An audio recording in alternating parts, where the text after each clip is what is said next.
from the poorly painted studios in Cumming, Georgia.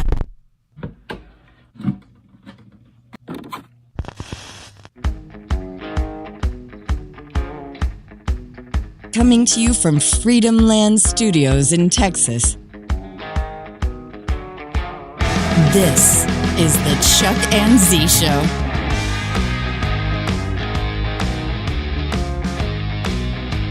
And now, here's Chuck and Zee. What up, everybody? Welcome to the Chuck and Zee Show. Of course, I'm Chuck. And I'm Zee. And with us, I can't see shit with this on. I was wondering if you could. I got my Eclipse glasses on. Those are pretty stylish Eclipse glasses. Yeah, they look pretty sharp. He said they remind him of the ones you would get like in, what was it, Big Macs back in the day? Yeah. Oh, yeah. Yep. With us tonight is our guest producer, Mr. Jace Hudson. Hello, everyone. Yep. Mr. Hulk. No, that's Captain America Mr. right there. Big as hell for no That's reason. true. It's America's ass. That's exactly it. Yep. Is that what you were going for, Captain America? Trying to. Yeah, you're almost there, bro. And Zahara, would you please welcome our special guest tonight? Yes. Welcome, Jace Hudson from Fast Life Hi. Garage. Hi, guys. What up, Jay? Hey. Welcome to the show, man. Texas own. I know, right? I was talking about the show. I was like, you have to be our first guest, man. Like, Yeah. You're like Mr. Texas. True. Except I'm not into country music. I don't wear a cowboy hat. I like rap, lo-fi, and weird shit like that, you know? Lo-fi's nice. Well, So- motorcycles. There, motorcycles, I got you on that. Yeah, well, I'm super excited. Your camp out's coming up soon. Yeah. It's always exciting. It's always nerve-wracking. And it's, I don't know, it's just like, you know, you put a lot into it. You want to get people out to experience riding across country, coming and sleeping in the dirt and not really, you know, giving a shit and having a good time. And it's just like, you know, it's nervous. Yeah. Yeah. Trying to put on a big event. You know what I mean? It's good, though, when you get nervous, because that means that it means a lot to you and you're putting a lot into it. Oh, yeah. You know? Mm-hmm. I feel like I always get nervous. I'm nervous now. It's our first time since, a month? I don't really know what to do with my hands. I know. It's Yeah. like after you take a break from it, can I still do it? Yeah. But we can't wait to experience it for the first time. Well, I'm glad you guys are coming, and you got some good chaperones with Jake and Lauren. They're going to show you the ropes pretty quickly. Yeah. You know, bring your earplugs if you like to go to bed early.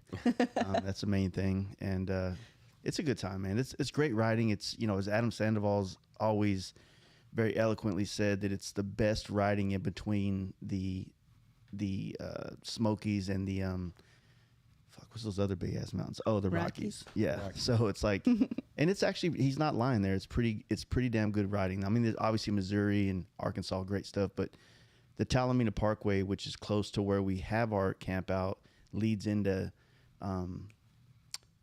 Mena, Arkansas, and there's a great movie off that. You remember that? The whole Tom Cruise, is it American Me or something like that, or freaking American Made. American Made? Yeah, great movie about the whole. When the CIA running drugs. Yeah. Yeah. So the Talamina Parkway actually ends in Mena, Arkansas, and it's a beautiful ride all the way through and through, and it's like lots of great. It's more challenging than I think people think. Okay. Because of the elevation changes and like some corkscrews, and you're riding on the ridge of a mountain essentially. Wow. You know, and where we're at in Oklahoma, it's like a valley, and it's along a river, and I say there's no cops, but last year there was no cops, but there were state troopers everywhere. Mm-hmm. So we had like we kind of paid off the police to let us fuck around. Yeah. But we forgot about the other law enforcements that exist, which are the state troopers, and they weren't having it. So, Yeah. you know, they pretty much, because we usually do like a little stunt thing out front, some drag racing, Yeah. and they just weren't letting us do it. Caught wind. They heard you guys were coming. A lot of lawlessness out there, but then again, last year the law was there. So, Yeah. you know, there's that. Yeah. It's contained lawlessness, though. Yeah, I mean, it's one of those things where I feel like it's I don't know, man. Like, I feel like it's just a good time. You know, there's great riding. There's not a lot of restaurants. Like, it's rural. Very. Right. You won't have self-service. Yeah, there's no self, which is great because, I mean, how many times do you say you don't want it, but we all really do want it. But then when you for sure don't have it, you're like, well, screw it. I guess I'm going to go be a normal human being and interact with people and have conversations. Bro. And, Yeah, like back you in know, the like day. that. Yeah. You want me to go back to the 90s? Yeah. I don't want to go back to the 90s. It sucked. You could like you couldn't get in touch with anybody. Like if somebody, you wanted to go do something, you had to leave voicemails. Stop it. Like It's on fun. answering machines. I mean, being in I the like moment. technology. I like the evolution of technology and communication. I like it too. But also having it at your fingertips, you just don't ever put it down. You don't ever have a moment where you're just kind of in the moment enjoying life with other humans around you. You're always like, You're never bored. You know what I miss about the 90s? Yeah. Walking to my friend's house or riding a bicycle or a skateboard and just knocking and being like, maybe they're home. Yeah. Maybe they can hang out. Right. And then next thing you know, you just have this epic time that wasn't planned because it was on a whim. And next thing you know, you're building a fort in a creek, or you're building jumps over a creek, or whatever the case, whatever level, or you're finding porn in the creek. It's like every year, it's like a new thing you find in the creek in rural parts of the neighborhoods. Yeah. But for real though, would you trust today's kids with that kind of freedom? Man, no, but I feel like maybe we should, because look, We're gonna lose a few. yeah, it's something. You know that, right? Stand by me. If we turn them loose again, we're gonna lose a few. That's what's scary, you know. Like I would like to think that my kids don't get lost, but I'm willing to make a sacrifice. You know what I'm saying? For the greater good You're ready of to put everybody in. else. Yeah, You're it's like, willing to put in. I got you. You know, It's like the Darwin effect. right. Yeah. you can't be given a lottery ticket. It doesn't work that way. Yeah. You got to pay for it too. You know what I mean? That's got to true. take the risk. The ones you lose are probably the dumb ones that needed to go. Probably so. Yeah. But that's not how we work now. I mean, if you really want to get super, that's what people like. Why do? That's what vaccines are for. They're people who. Your shit's already demonetized.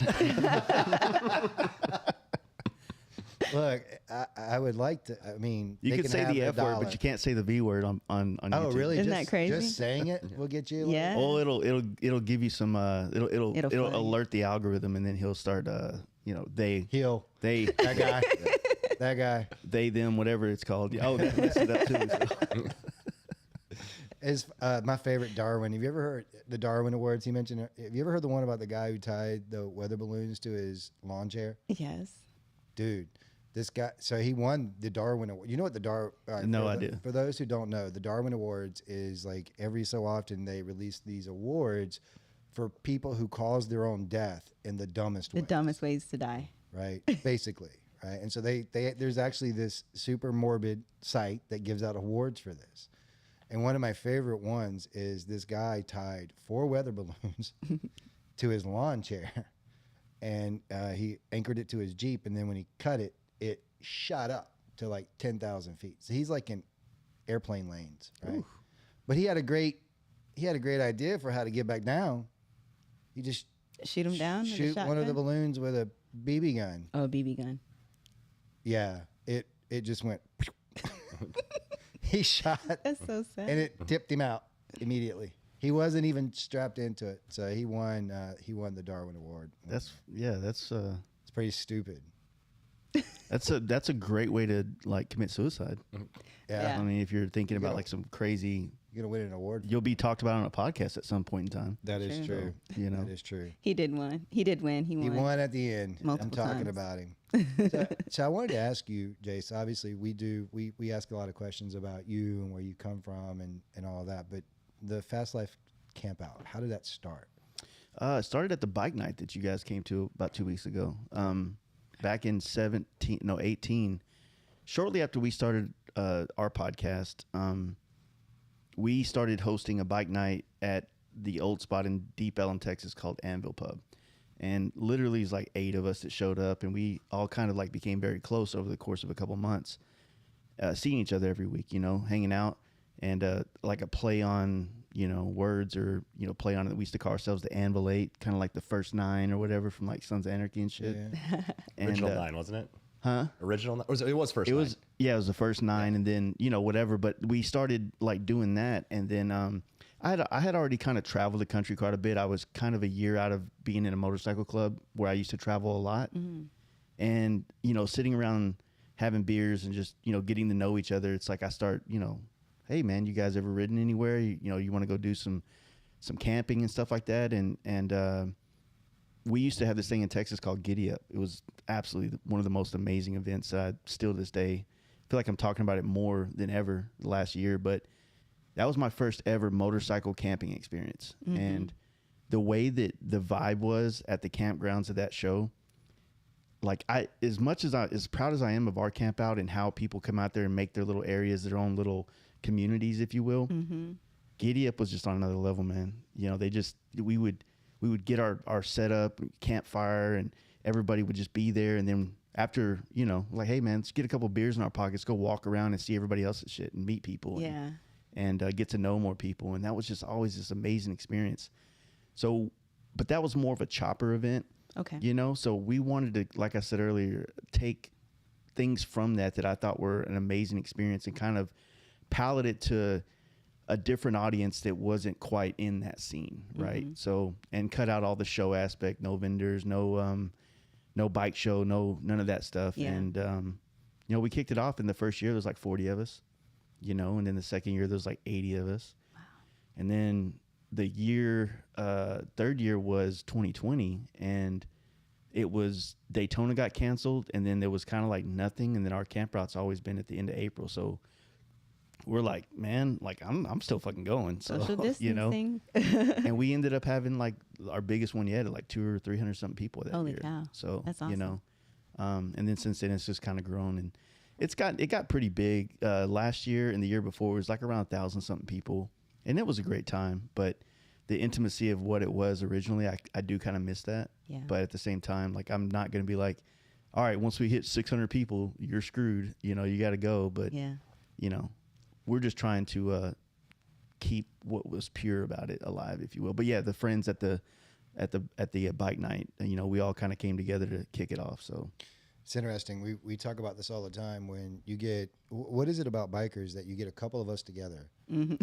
Maybe the cops should always kind of be watching, right? Because you get a few of us together, it's either we want to save the world. Yeah. What charity can we start riding around the city for? Yeah. Right. All of a sudden, out of nowhere, or we start organizing big get-togethers like campouts, or you know the other side where you try to take over some shit and Sons of Anarchy and all that stuff, right?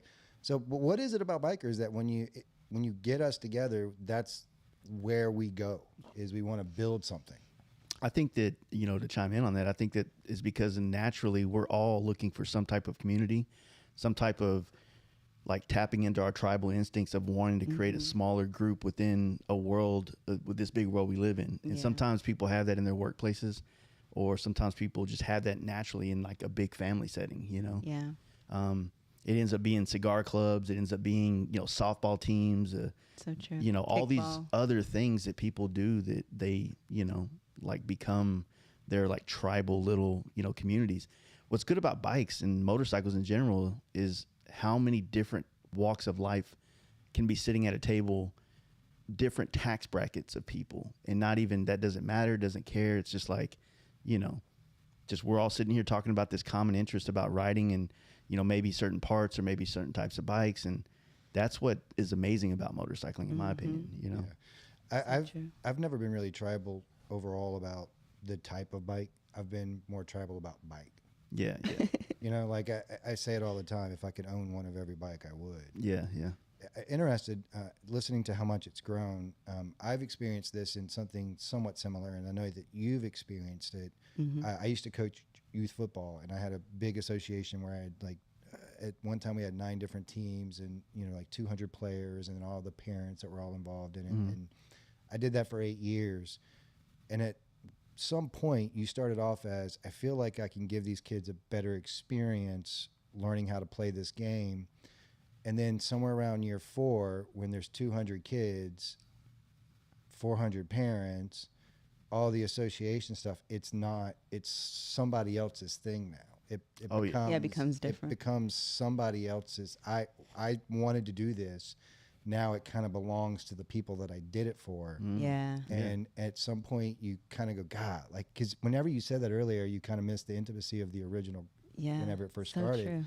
I remember those first couple of years when it was just me and a couple of scrappy kids and parents who believed in what we were trying to do. And then it took on a life, which is what you want. Exactly what you want. But it also, at the same time, becomes something that belongs to other people. Yeah. I think it served its purpose. And I think that sometimes there's only so far that you can go with that type of a thing until you're like, okay, This isn't what I want. this isn't what I want personally. It's what other people want, and they can carry on and carry that legacy on, but Yeah. it doesn't fulfill you the same way it did in the beginning when you were grinding and hustling and trying to make it happen, right? But it's still a great thing. It's still a great that thing. you've done, and you hope other people carry it on. Yeah. Yeah. Yeah, when we started the camp out, you know, initially it was kind of like a hustle, like, oh man, let's start this event, get people here. Yeah. You know, maybe it could be this, but you know, all kind of to chime in on what you're saying, it's like I feel like everything that you know starts in the right place, it takes a life of its own once people take the idea or the premise and they make it their own. And so Yeah. we didn't really notice this, but we started seeing how like convoys or pilgrimages would take place from different parts of the country. People getting online. I'm in Virginia. Well, shit, I'm coming from Boston, or I'm coming from this place, and they would link up and ride together. And next thing you know, they'd have a wild night in Nashville. Yeah. You know, on the way in, and like that's really what it is. You know, I'd always tell people like the camp out starts when you leave your house. Yeah. Now here in Dallas, like we're fortunate to where like it's just down the street, but these people across the country that are making Pilgrimage. it a whole week, you know, it's maybe a 2-week trip for them. Or I've even told people like make this a part of a bigger trip. Yeah. You know, come here, stay the weekend, and then carry on to Colorado or carry on east or wherever you're going. But you know, it does, things just take their life of their own. It's like you trying to hold on and coddle it, if you will, and keep it whatever you originally thought it was going to be is kind of like it's just not. I mean, it's better for you mentally because you're trying to keep it for you kind of selfishly. But when something is inherently good for other people, it does kind of take a life of its own. Yeah. You know what I mean? I think I'm going to steal this a little bit from Joe Rogan, but I identify somewhat with it because I think he nails something about, he loves comedy, right? He loves doing comedy. He loves getting on stage, and you could never stop him from doing that. Mm-hmm. But the thing that he really, really loves about being a comedian is the hang. Yeah. It's the green room. It's the after show. It's the people that he's around. And that, when you said that it's somewhat of a hustle, I kind of feel like that sometimes too, because we use the podcast and the stuff that we do to be around exceptional people, people that are out doing cool shit, that are 2-Lane Life guys, or people that are out doing really cool stuff that we want to be able to interact with and talk to and find out what makes them tick. Where do they come from? Right. It's the hang for me. Like this all is a lot of fun. I loved, you would never stop me from doing this. I said it before, if no one ever watched, I'm going to be doing this once a week. Right. But really what I love about it is the folks that I get to meet, like yourself, like Jake. Ultimately, I would have met none of y'all if it weren't for what we're doing with this stuff. That's true. And that's really what it's about for me. So I think that it is tribal. It is like you're coalescing around that. But it's probably after the event, sitting up at 2 a.m. with the boys, smoking a cigar, drinking some whiskey, talking about, you see that shit today? Yeah. Hey, you see shit's going on still? Yeah. Right. You know, like these mugs, I'm tired. yeah. The you know, kind of the chime in on what you just said about like, you know, like when I started the podcast, I had I thought, you know, I'd already been in the motorcycle industry for going on 10, 15, I forget what the year was, but my whole life to that point, my work life has been motorcycles, right? Mm-hmm. And so you kind of go into it with this like more or less, I know myself, I know what I'm about, I know everything, and I'm going to get people on and we're going to have these conversations, but I know where I stand. And then you start to realize, man, like I've grown so much in the last 6 years of doing a podcast by, you know, being a fucking idiot a lot of times, but also like listening to people and get better perspectives. And it's just, it's almost, it's been like a blessing of an education in so many ways. And sometimes it's not even like just about how certain people carry themselves. I'm like, man, that dude, when he's around, I just feel better. Like he brings a good vibe around. Like I want to be that kind of person. You know what I mean? I'm not. I'm definitely anxiety attacked sometimes, but you know, it's crazy. Like how many walks of life you get to meet doing things like these podcasts, and you know, perspectives you get to kind of hear on a long form version of it. You know what I mean? So it's I mean, fuck, dude. It's great education in my opinion. It is I too, agree. and everything's a story, and that's something that with our career, our professional career, we've been in employment for. I've been in it for almost 28 years now. You've been doing 22. 20. How long? 22. 22 years, and one of the things that I always thought that was a hustle about my job is I'm fascinated by how things are made. Mm-hmm. I've always been fascinated about it. When I was a kid, I was breaking down VCRs and shit, trying to figure out how does this work. My mom hated me because it was what it was until I learned to fix them. Then she liked it. Yeah. But anyways, my point is I've always been fascinated about that, and I would go into these factories and I'd see how this apple core does its job, which is the most insane little machine, and you start talking about the engineering of it and how it worked, and you meet the people who founded this company, and I felt like I had little mini podcasts, little mini stories that I got to experience my whole life. And we kind of translated that into this, because now it's like a lot of people are wanting to meet, folks that are doing podcasts and YouTube stuff. But I'm like, I want to meet Christine at LaPera. I want to meet people who have designed a brand, who have created something. And then I want to ask them about the manufacturing of it. Like that kind of stuff is fascinating to me. Yeah. Yeah. Like going in and seeing how an engine is made. Yeah, like how does this actually like work? a car, truck engine. Yeah. Well, I mean, there's definitely plenty of that. I mean, in the motorcycle world, there's no shortage of angles you could take to tell or bring about a interesting conversation, right? Mm-hmm. And people, the way, there could be inspiration in every conversation. It just might not be 100% applicable to your life. Like listening to how LaPera started their stuff might not, if you're very literal, then, you're going to go try to start a seat company the next day. But if you take all the little nuanced things that they've done over the time, then you can apply them to your life and find a lot of value in that. And I think that's what podcasts as a whole have done. A lot of people have been looking for more inspirational stuff, but also there's another great angle of comedy and good times. And, with our podcast over the years, we'd have somebody that walked a life that's been very inspiring to be where they're at now. But then we'd also have ones where we have a mountain of beer on the table that have been drunk and nobody's making sense. But when you're watching it, you feel like you're in the garage hanging with them. You know what I'm saying? So it's like, and it doesn't make any sense because I'll try to listen to it sober the next day. And I'm like, like, what were we talking about? God damn, that's stupid. People liked it. They liked it at the time. They were probably drunk with us. So. Right. But, yeah, it's interesting. One of the things that I talk about a lot is patterns, is paying attention to the patterns, and that's what I'm interested in. Like when I want to meet someone like Christine, is when I talk to you, like what is your pattern? Like what is the pattern that led you to the place where you are now? And that's really what I'm interested in the behaviors that lead people to where they get to. And as you were saying, paying attention to, it's like, again, I read it after I heard Joe Rogan talk about it, which is the Book of Five Rings. But once you see the path to success broadly, you can see it in everything. And that's what fascinates me about meeting folks and talking to them, is that path, that pattern. Because everyone's is different, but kind of similar. Yeah. It's all about a passion, like having a passion for something. And I think that kind of speaks through and shows through with whatever you're doing, right? Mm-hmm. Like, for instance, you have a passion for your art and motorcycles and also building a community and connecting people. Yeah.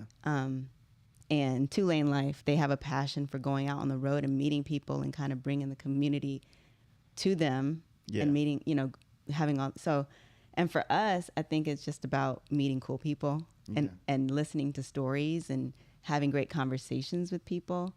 And then having those people become a part of our lives. Mm-hmm. I appreciate you bringing that up, because Jace, not only are you, a podcaster, which, you have one of the best motorcycle podcasts out there. You run the Fast Life Camp Out, but you're also a top tier painter. Some would say. No, I mean, well, look, I give people their flowers when they're due. And I mean, how many awards have your paint jobs won? Oh, fuck, I don't know. Do you even count? I don't count. I think that I don't know. Art is art, man. It's subjective to the person that it's for. So it's like it's an awesome thing when the community likes it and they think it's dope. But you know, when you paint or you do things for the community, then you realize that it's like your thing becomes a commodity. It becomes a material thing, and art's not a material. It's a thing that it's personal, right? Yeah. And you know, which I don't know, man. Like it's kind of, you guys were saying, I'm not successful. I'm the guy that like has a lot of good successful paths, but right when it gets to the point where it could make good money, I fuck it up on purpose almost. Because I'm a product of like, not that I don't want to sell out. It's not like I'm trying to be punk rock and not sell out, but I don't want to be the guy beholden to an online store, you know, my shirts everywhere, trying to, you know, capitalize on whatever that is, or not traveling on motorcycles to do more paint jobs to make more money. It's like my life's a balance of everything I love to do. I make just enough money to survive, and every once in a while I got to do some hoe shit just to get a part for somebody, a part for my bike, you know. That's a different podcast. Are you plugging your OnlyFans? Yeah, it's an OnlyFans thing, and God, all of our friends have OnlyFans now. yeah, it's profitable, man. You'd be surprised, but you know, it's like a I don't know, man. Like the feeling and the vibe and the creation of things is like something I love a lot, you know. And I wouldn't say I'm a sensitive person, but I'm a person that is very like aware of when it feels like this is a good fucking time. This feels good. That sunset, this ride, this air, everything's amazing right now. You know, like I'm always searching for that high, right? And it's hard to monetize those things sometimes. It's hard, like we were just talking about the camp out. It's hard. I know what it could be for people that come and they lean in, right? Yeah. It's hard for me to throw a $50 price tag on top of that and sell that experience when, you know, like they don't necessarily need to come to the camp out. The camp out's what's going to get them out of their zone to experience that. Yeah. You know what I'm saying? Or, you know, a paint job. I gotta do that because it's so damn costly to paint bikes and, you know, that world. You guys know all about it. I mean, everybody in here has painted a bagger before, so it's like it's like painting a small car. No, I think It is. Well, just to be clear, only one person in here has actually painted a bag. Well, I mean, hadn't wouldn't done. It's a instant endeavor. Yeah. So. But you know, paint is it's awarded me everything that I've been able to do and experience in my life. So I'm very thankful for that. And I do love it, but it's a very complicated relationship that I have with it because of there's an industry behind paint that I have no control over, that my whole existence is beholden to, right? The collision industry runs paint. So as insurance continues to go up because materials go up, so does like the cost of me to provide the quality that I'm known to provide. Right. And, you know, you get to this point where, you know, to do a bagger paint job, it's like even at $10,000, like I'm not making much money, if any. Right. You know, to uphold the quality of materials and the time I got to put into it. Yeah. On a per hour basis, I mean, you're into like, if you really break it down, you might be making like less than minimum wage. You know what I mean? And the problem is that every year these paint companies raise their prices on materials. It goes up. My rent at my shop goes up. Everything in life goes up to do the job. But how much more at $10,000 to paint a bagger, that paint job alone is now, and that's still kind of on the cheap end of some of this stuff. That's now a third of what your bike costs overall, right? And then you roll the dice of like, okay, well, I can only paint maybe a handful of bikes a year. You know, I'm very picky on who I choose to work with, and, you know, making sure that it's something in my wheelhouse of style. And that makes people mad sometimes because they don't understand that I'm not doing, it's not that I don't like their design or them. I just don't think it's a job for me. Right. You know, it's like if you want a black and white tattoo and you go to a dude that's known for colors, like, man, it's not really my jam, you know? Yeah, that makes sense. But this dude is good at that. So, you know, do that. But it's just a weird one, man. I'm actually, May, I have enough work to get to May, and then that's kind of like it for probably a couple of years. Really? Paint. Yeah. Just to have the time to focus on the other things in life that I have my hands in, that I want to be able to put 100% of my mental focus and energy on, to see if it could be truly a sustain me, like a decent living. You know what I mean? Yeah. Because if it's, let's say a helmet, like I can have 40 hours in a helmet, right? That's a work week. And then you guys know about doing podcasts, and sometimes I'm recording 2 or 3 podcasts a week. Yeah. You know, so then you got the prep, you got the podcast, you got the recovery the next day from being drunk, having fun, you know, Editing. editing and all these things. It's like the last maybe year and a half, it's been like work till 8, go home and edit video, audio, podcast till 2 a.m, do it all over again. And it's just wearing me out. You know what I mean? Yeah. And then add the painting on top of that. Yeah. Whew. Yeah. I mean, But you know, look, man, you're a happy dude, though, right? You like your life. You get to Oh, yeah, I love my You get life. to ride when you Yeah. want, right? You get to do the things you want. The podcast has been successful for you. Mm-hmm. I would consider you to be a successful guy. I would. Yeah, think. I mean, if the base of success is on the fact that I'm That you having get a to do good what you life, wanna do. exactly. Yeah. I've my whole life is like set up that way. Yeah. You know, live cheap. You know, I'm not complaining about that, but I guess when you say success, it's always like, in what terms? Like, what are we talking? Yeah, about? yeah, I feel you. Adjust the parameters. I Because I don't have that much money in my bank account, but you know, there's checks that's supposed to clear every. Yeah. But you know. the way my bank account works. Yeah. we talk I about. got some bikes for sale that nobody fucking wants to buy. So. Well, right now the economy's in a little bit of a rough patch. See if the insurance will buy it. Luxury items. Luxury. Bikes are expensive, no doubt. One thing that we've talked about a lot is the aspect of putting, like, we all have this table to eat from in the motorcycle Yes, world, yes. and it's such a great analogy. It's one of those things where there may be times where you have to take from that table, but there should be other times when you put in an excess back into Yeah. it. So Yeah. whether that's setting up events, bike nights, whatever that may be. And I think the one thing too that is really cool from what you're doing, Jace, is obviously you've got all these things that you've done so far, but we have the Bike Riders coming out, the movie from Danny, from the book Yeah. Danny Lyons. Right. One thing that Jace is about to do is go on 30 days, 40 days. 10 weeks. I don't know how many that is. Okay, so that's Wow. 70 days, Okay. and Yeah. all on his FXR What? and straight through, but documenting and maybe putting out some publications, like in the That's really similar cool. sense. Maybe. So it'll be one of those things where potentially it could be a, lifelong story, I guess. Yeah. Like of That would this be freaking epic awesome. trip, So like Yeah. that's just putting back on the table for people for Yeah. entertainment and to enjoy. Leave a legacy. Yeah. I mean, I'm already scared of that trip. I'm already having my doubts in it. It's been a trip that's been the idea has been brewing since actually my ride to Sturgis last year. Okay. When I stopped and met Michael Lichter in person finally, and I spent a lot of time with him. It's like the entire ride from, Denver area to whenever I met up with all of you was just, that's all I thought about. My helmet was doing this thing. I was already building the bike, but I wanted to do something that whether or not it really does anything for the rest of the world, the thing is that like, it made me fucking stoked, Right. like, oh man, like, and I guess the older you get and the longer you live within a creative space, like you're always looking for ways to continue to motivate yourself to be in that creative zone. 100%, And yeah. I mean, it's like there. That's all I've been thinking about since then. And but it's like it's coming, less than 2 months before I leave. My life is not set up to be able to do this yet. I'm scared of it a lot. It's nerve wracking. It's I haven't told my son's mom yet that I won't be able to. And my son knows, but Yeah. there's just a lot of things in life that I have to put in place, and I've been kind of neglecting that. I still got to tell my shop I'm out. Yeah. I got to give them rent in like 2 days, and I'm like kind of scared, like, oh, Shit. but what if?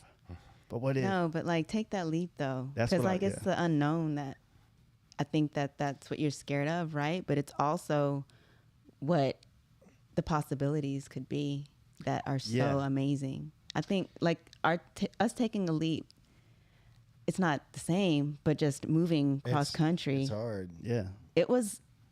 it's forcing It was, change. yes, and that sometimes you need that, right? Sometimes you just need to have that break in the monotony, the mundane, the day to day, and like have a change, and to really like push yourself to the limit and to like see what you can do, like see what you're made of as a person. Yeah, go ahead. No, you go ahead. There's a lot of things about me and my personality that I have to get rid of to make this thing work. You know, I'm an over planner, you know, and you know, I've got a lot of great mentors in the photography space that's kind of set me straight of like, yo, like if you want to document an experience, you cannot plan the experience. Yeah. And I'm like, can I still plan it a little bit? You know what I mean? It's like, that's the hard thing for me. You know, it's like, you know, not only am I shaking up my, you know, life at 40, you know, going on 42 years old, I'm also not allowed to plan it to the T that I would as a person I am. So, you know, that's scary. You know, that's so the trip, you know, regardless of whether something actually tangible comes out of it or not, I think that it's a forcing of myself to work on better qualities that I would like to have as a man. You know what I'm saying? And also forcing myself, you know, I've got a CVO, you know, I didn't buy it, you know, I traded up for it. So let's just keep it honest there. It's for sale, by the way, and an SD that's for sale. But this FXR is a sissy bar, and the, you know, half of the sissy bar is nothing but camera gear to podcast and photograph and, you know, be able to still edit some of the podcasts and put them out.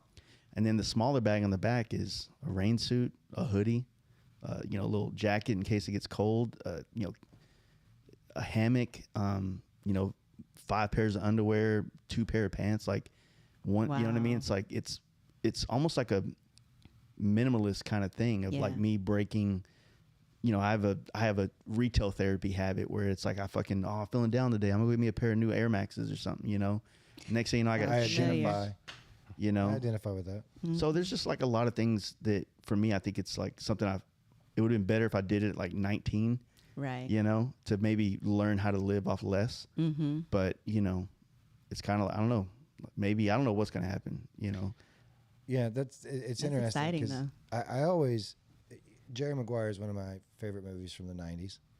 And everybody always thinks about the moment. Show me the money. Yeah. Everybody always thinks about the moment when he sent the memo out as a bad moment, like, because it got him fired. Right. But right before, when he's sending that memo out, the guy tells him, that's how you make it great. Put your balls out there. Right. That's exactly what he tells him. Right. Yeah. And yeah, he got fired, but at the end of the day, Jerry Maguire won. But I always kind of go back to that. Like you have to, there has to be a moment where you leap. Is there ground there? Yeah. I'm not sure. All the greatest people in history have made that leap at some point. You hear about it all the time. You hear about, you know, people taking those chances, those risks, and not even knowing if they're going to make it. But that's the true testament of the person that you are, you know? Yeah. The truth is, you know, a lot of people don't. A lot of people do make that exact same leap and they don't make it. But but you don't hear about the shot. You never have the shot if you don't take it. You never know. It's like when we're coaching salespeople. Every single time it's worth a certain amount of money. Every time you do it, you don't know. Take that leap. Pick the phone up. You know, that's. I commend you for that, man. That's going to be fun. We're going to follow it. That'll be really cool. Yeah. See if I do it, you know. But there's also, like, I think you were just saying, it's like the intentions behind it to even start something like this got to be correct. And you know, my intentions are all personal to like my own personal growth, not like saying that if I do this, there's a pot of gold at the end of the rainbow. I mean, it could be the hardest time of my life when I get back. You know, I've saved up enough and I've set my life up enough where I should be able to do this and be okay. But life's going to be tough when I get home.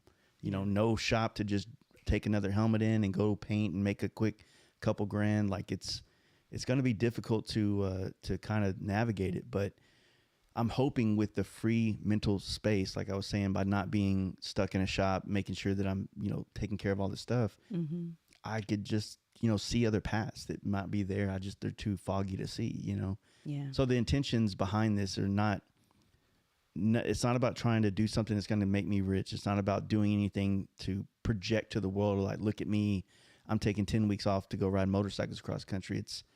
It's kind of just a personal like goal of doing stuff and figuring out like who the fuck I am at this age, you know, and like a walkabout. Yeah.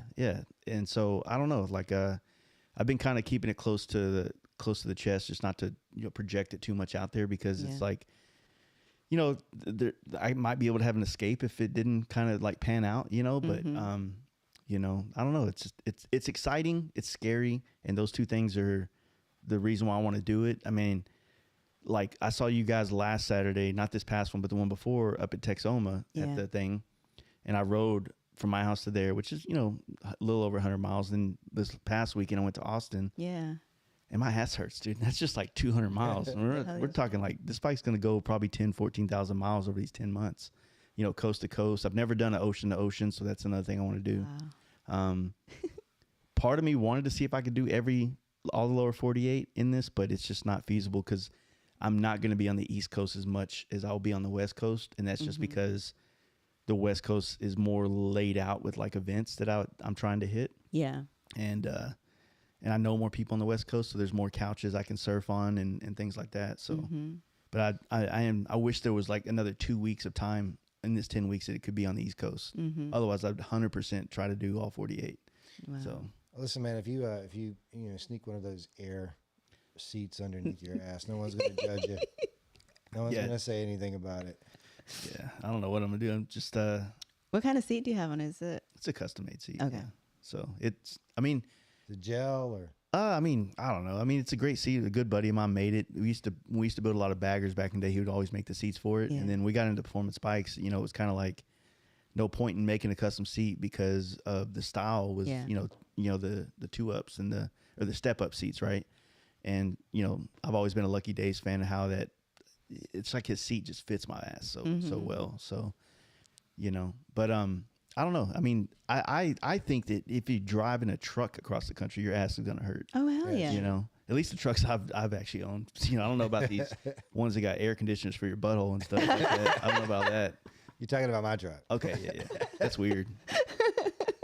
Sometimes Do you have your ass air is vents? hot. Sometimes your ass is hot. Oh my gosh. It happens. The first time I jumped in someone's truck and I felt that, I was like, So, dude, like, you better not put porn on right now.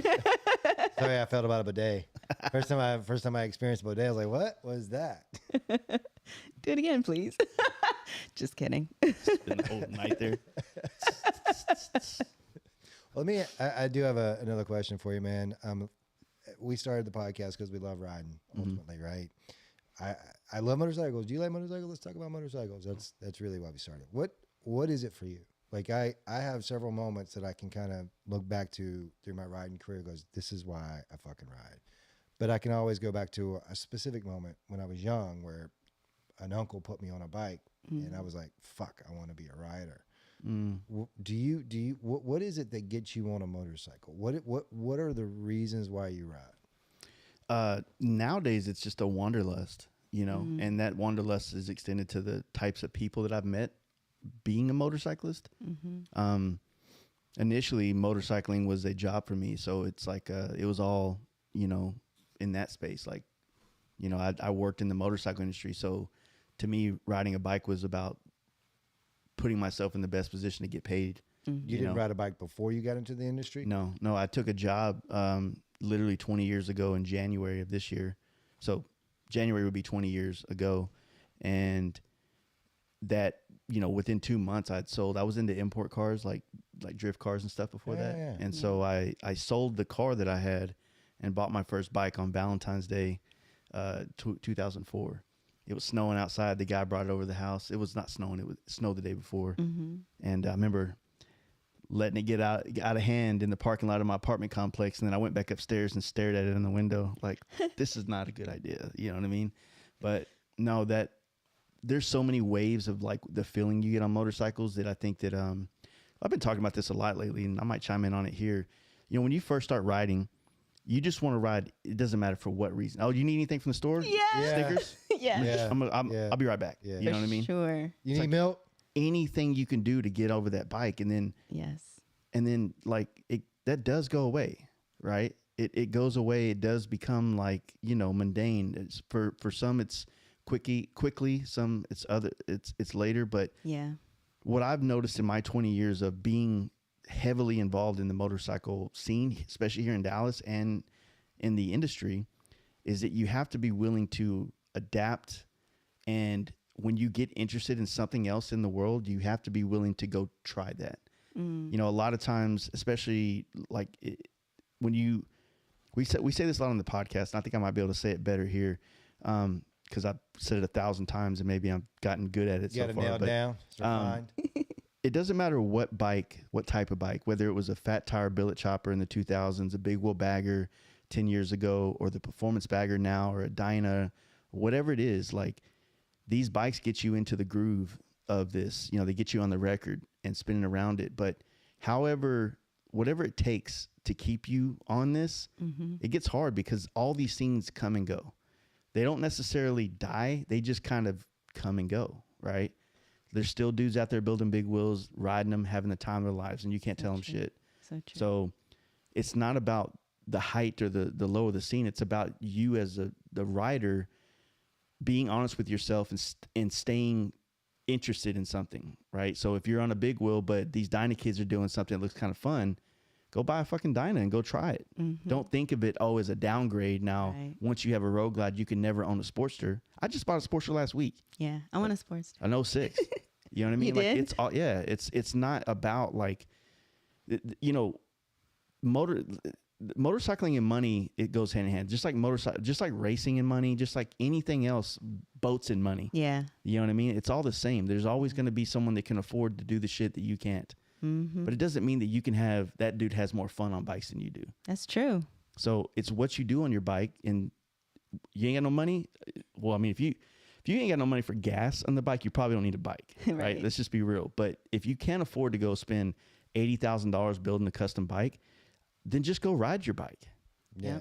You know, just go fucking ride it. Yeah. Why do you need, why does there have to be this? You know what I mean?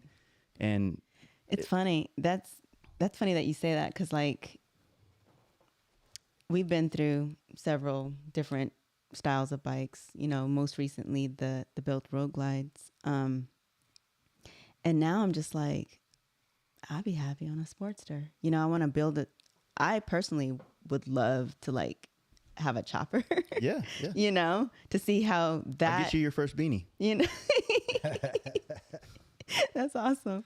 But just like, I don't know what that means. So did I? No, the beanie thing is, it's like a hipster thing. Okay. With the choppers. So, Okay. yeah. I thought that's It's like what the it was. cafe racers in Atlanta. Okay. So Instead of giving you like a bell for your bike, I'll give you your first beanie, and the deeper you get in, the shorter the beanie gets. You get a yarmulke, I've like seen you're the shaman of this.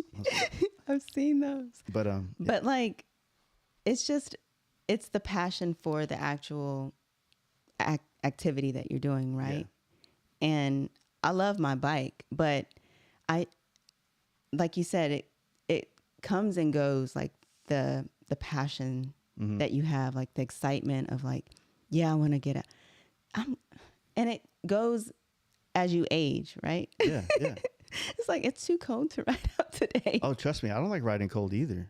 So I feel bad because like back, I don't know, 8 years ago, I was like, hell yeah, I don't care. It's 30 degrees. I'm going. Like, let's go. Now I'm just like, oh, where's the heated gear? You know? So the choice of that is how this works. It's like if you're here at your home, like you're going to go leave and then come back in a couple of hours.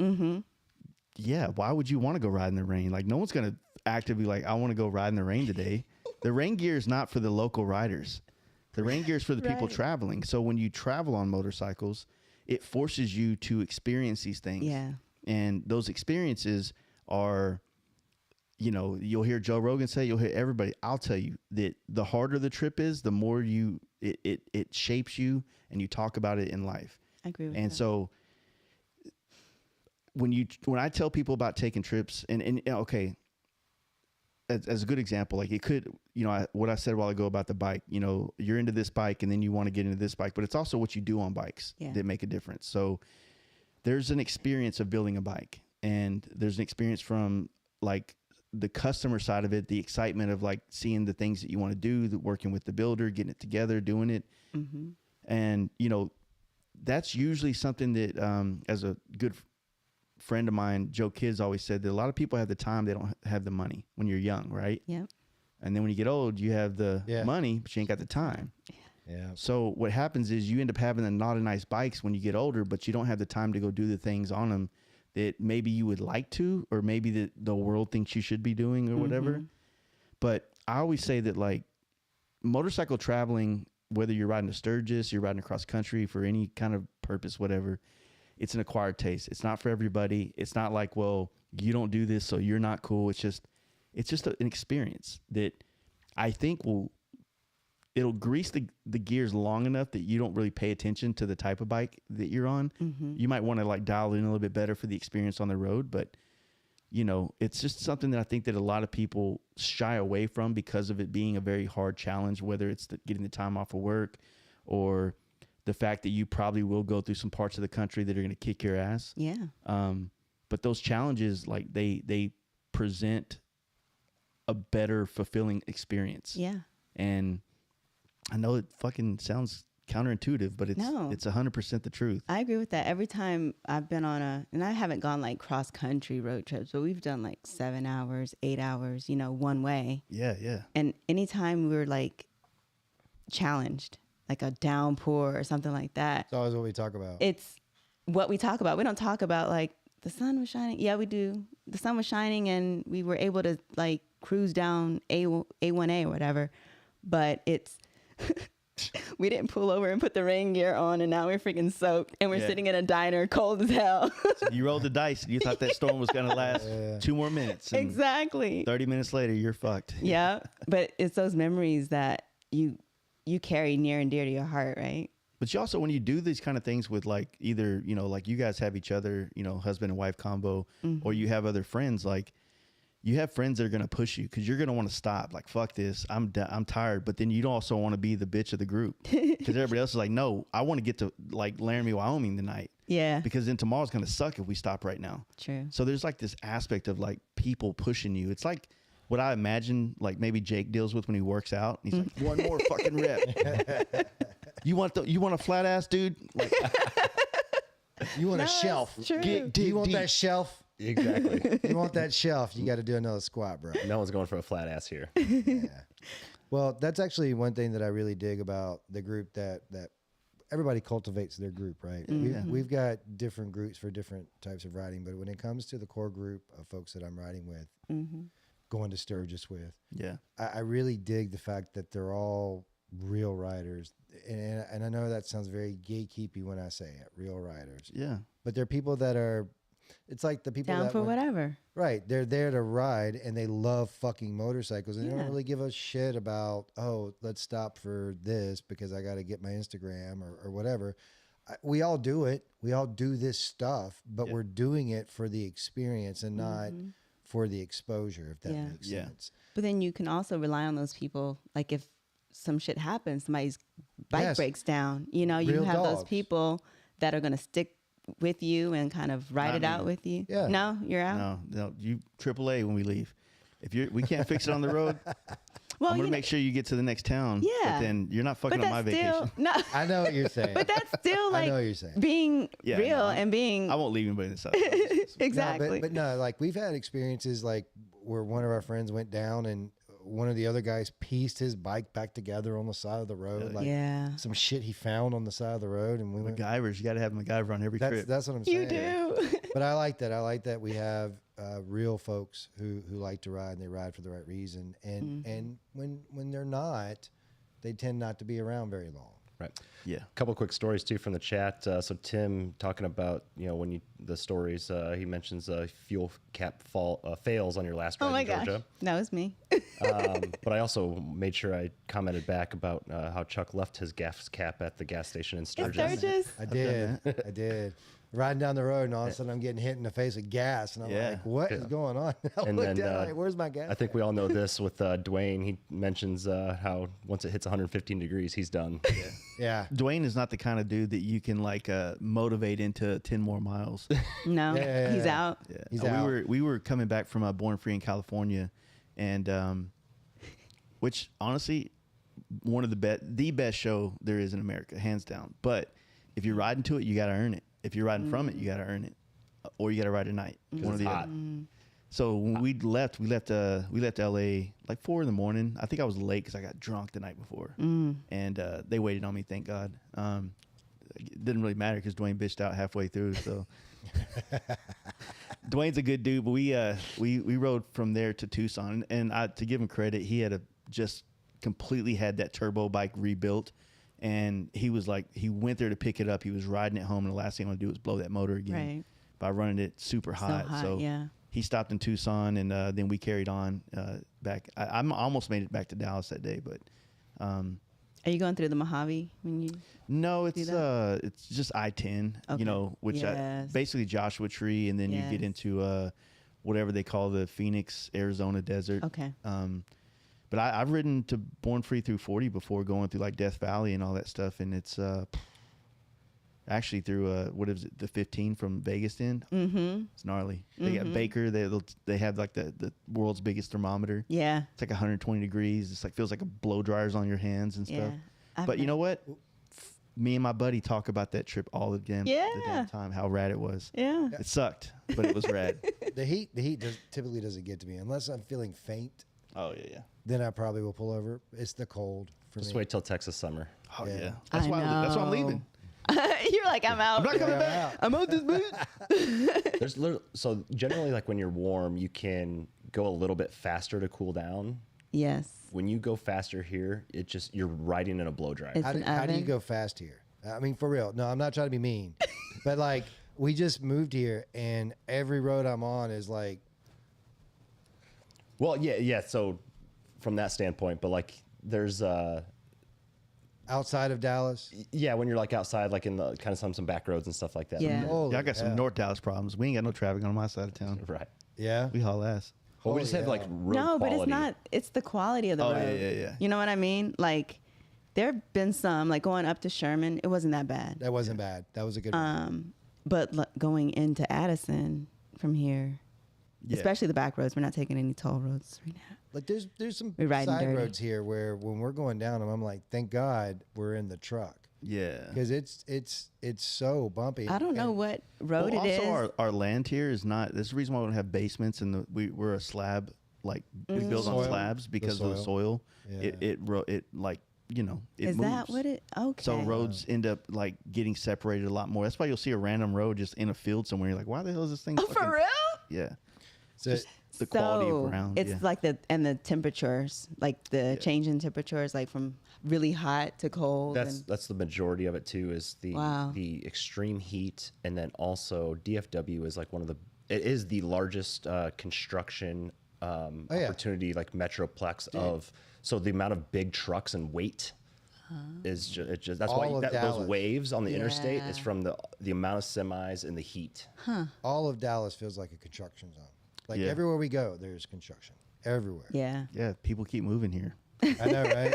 Yeah, well, we're complicit. We're complicit. It is funny. That's one of the questions. I'm getting gentrified out of my own goddamn state. On a state level, not a neighborhood level. Everybody's coming to Texas. That's hilarious. Freedom land, man. Yeah, a lot of people have asked. But we're not us. those people. Oh yeah. We're going to contribute. Yeah, a lot of folks have asked us, like, what's the difference as far as like traffic, Atlanta to Texas? And I've what I'm saying is it's both terrible. Yeah. It's both terrible. Different reasons, Yes. but both terrible. In Atlanta, it's terrible because, well, like, okay, so Dallas is, for the most part, fairly grid, Yeah. somewhat, right? Like, if you need to get somewhere, you just take a few turns and you're Yeah. kind of back to where you need to be. 9 different ways to get to one place, Right. type of thing. We got grids and circles. Mm-hmm. Yes. Yeah, but it's very well laid out. In Atlanta, it's like, I don't know what they were thinking. When they were laying It's an out old the- city. When they were laying out the roads in Atlanta, I think it was like, I'm thinking spaghetti. I don't know, maybe a box of wires. We'll workshop it. I really think because like roads just go nowhere, right? Yeah. So the traffic is terrible in Atlanta because the roads are laid out so poorly and the Yeah. drivers are bad. The traffic's terrible here because the roads are so bad Yeah. and the people drive like Oh my God, the drivers are maniacs. insane. A lot of never- Altimas here. The A lot of Nissan Altimas just tearing up the roads. I've never tearing- experienced. Altimas, Hyundais, and Hondas. I mean, I think there's an Instagram page got Altimas Gone Wild. for real. it's all Yeah. Texas. No, well, I mean, I'm pretty sure a lot of geotags here, but for the most part, it's just it's a good follow, I believe. So That's hilarious. But no, the roads here are not the best, you know. But the drivers are insane. I mean, I thought Atlanta drivers were crazy. No. But they're actually very, I'm like, thank you. You're considerate. I've seen people. You move over. your plates aren't from here yet, so Yeah, that's true. yeah. But I've seen people literally just They're bullying me. on their phone, like At least it's not California. I look down, I look down from the truck, and this person's doing this, right? They're all the way in the left lane, Dude. and I guess their exit is right there, and they didn't realize it. But most people would be like, "Oh, it's not worth my life to make that exit that is 6 lanes away from me and 20 yards ahead of me," but not here.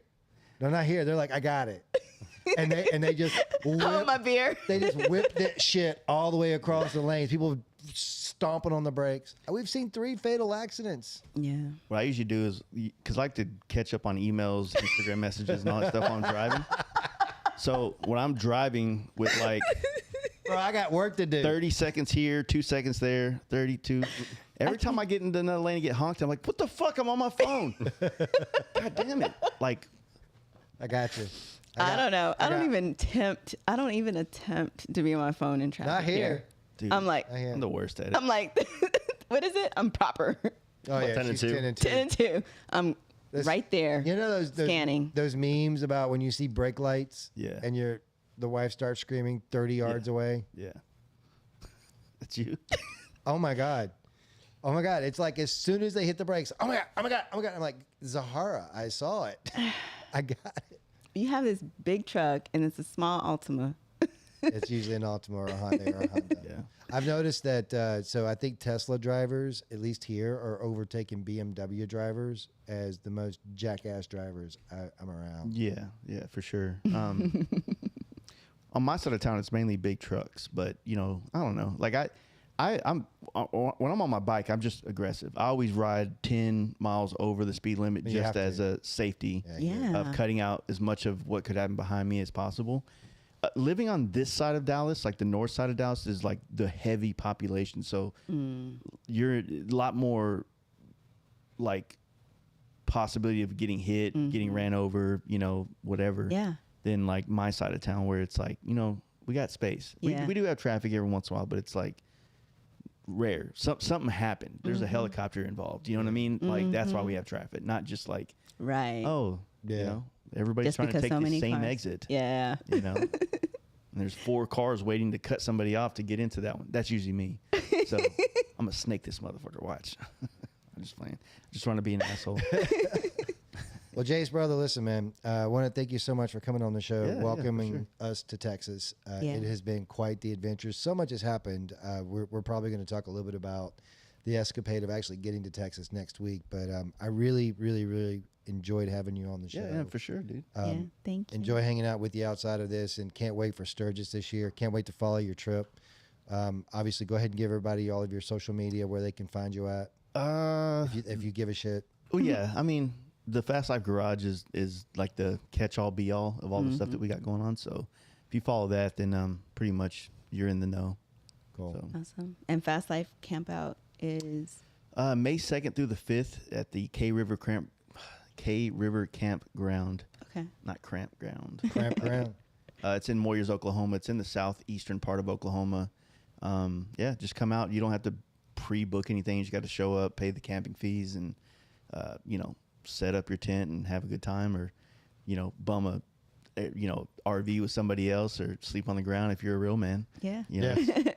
I'm not a real man. Yeah. I'm scared of bugs, dude. I'm from the city, so Well, thank you so much, Jace. Thank We you, guys. appreciate it. Yeah. glad to have you here. It's be exciting to see how our landscape changes with you guys being here. So Yeah. Well, we're Thank looking you. forward to taking part in it. And Jake, thank you so much, brother. You did a great job No problem. producing, pushing buttons over there for us. Thank you, sir. he's Exactly. the best at pushing buttons. All right, Zahara, will you take us out? Yeah.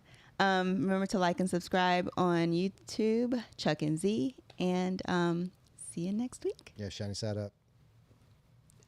Just hit it. Yeah, finish. Deuces. And then end.